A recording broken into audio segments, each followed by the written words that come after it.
পিরোজপুরের কাউখালী উপজেলার মোহাম্মদ আজাহার আলী ও আমিরুন্নেসা দম্পতির থাকার জায়গা নেই, খাওয়ার নিশ্চয়তা নেই। এই বয়সেও তারা সরকারি কোনো সহযোগিতা পাননি। অসুস্থ স্বামীকে সিঁড়ির নিচে রেখে স্ত্রী সকালে খালি পেটে বেরিয়ে পড়েন। অন্যের কাছে হাত বাড়িয়ে যা পাওয়া যায় তা দিয়ে একবেলা খেয়ে আরেকবেলা না খেয়ে চলে দুইজনের সংসার। সংসার বলতে যা বোঝায় তার কিছুই তাদের নেই। ভিটা নেই, ঘর নেই। এই বয়সে এসে তাদের সংসার আর জীবন একাকার হয়ে গেছে। পিরোজপুরের কাউখালী উপজেলার মোহাম্মদ আজাহার আলী ও আমিরুন্নেসা দম্পতি সরকারি কোনো সহযোগিতা পান না। আদৌ পাবেন কিনা তাও নিশ্চিত করে বলা যাচ্ছে না। স্থানীয় সূত্রে জানা গেছে, কাউখালীর সবিতপুর গ্রামের ভোটার তালিকায় আজাহার ও আমিরুন্নেসার নাম আছে, তবে সেখানে তাদের বসতি নেই।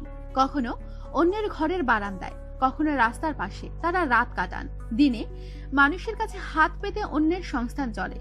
সম্প্রতি রাত হলে এই দম্পতি উপজেলা পরিষদের পুরনো ভবনের সিঁড়ির নিচে থাকেন।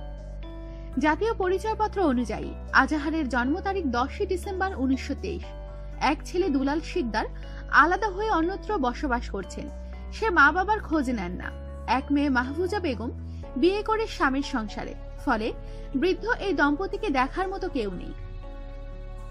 বয়সের ভারে নুজ্জ আজাহার আলী কান্না জড়িত কণ্ঠে বলে, পোড়া কপাল, চেয়ারম্যান মেম্বারদের ভোট দিলেও আমাগর কোনো কাজ হয় না। গত ইউপি নির্বাচনে ভোট দিতে যাইয়া মোর পা ভাঙছে, এরপরও মুই কিছুই পাই নাই। এখনো মোর পায়ে ব্যথা, মুই খাড়াইতে পারি না। ধলু ব্যাপারী আর মোস্তফা মিলে মোর বস্তির 41% জমি দখলে নিয়ে গেছে। অহন মুই পথের ফকির। স্ত্রী আমিরুন্নেসা বলেন, শুনছি অনেক মাইশের সরকার ঘর দিছে, মগো একখান ঘর দেয় না কেন? কাউখালী উপজেলার উন্নয়ন পরিষদের সভাপতি আব্দুল লতিফ খসরু বলেন, বৃদ্ধ দম্পতি দীর্ঘদিন ধরে মানবেতর জীবনযাপন করছেন। তাদের স্থায়ী কোনো ঠিকানা নেই। তারা উপজেলা পরিষদের সিঁড়ির ঘরে রাত কাটান। তাদের 1 মাসের খাবার ও ইফতার সামগ্রী তুলে দিয়েছি। এটা ক্ষুদ্র সহায়তা, তবে সহায় সম্বলহীন এই বৃদ্ধ দম্পতির বসতির জন্য ঘর ও বয়স্ক ভাতা অতি জরুরি। কাউখালী উপজেলার সমাজসেবা কর্মকর্তা কাজী গোলাম কবির বলেন, বৃদ্ধ এই দম্পতি খুব অসহায়। গত শীতে তাদের দুরবস্থা দেখে ব্যক্তিগতভাবে আমি কম্বল দিয়েছি। তারা পথে ঘাটে থাকেন। বয়স্ক ভাতা কেন পাচ্ছেন না তা খোঁজ নিয়ে উদ্যোগ নেব।